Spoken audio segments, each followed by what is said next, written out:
kaixo, Basko de Camping egoitzean gaude.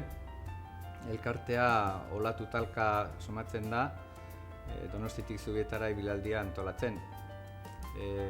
Igandea 26an goizeko 9:00 aterako gara Europako rotondatik, eta ordu tardi batean Zubietan izango gara. Eta artean ikusiko dugu Donostiako igela, Debuseko autobusetan ikusten dugun igelatxoa, eta gero ibilaldia bukatuko da Zubietako Aizpurua baserrian, eta aprobetxatuko dugu hango ekintzan, antolatuta duten ekintzan disfrutatzea, eta baita ere animatzen zaituztegu bueltatzea ziklobiatik, eta horrela egiten dugu ibilaldia borobila, eta espero dugu egun on pasa, denon artean disfrutatzea, eta han ikusiko gara.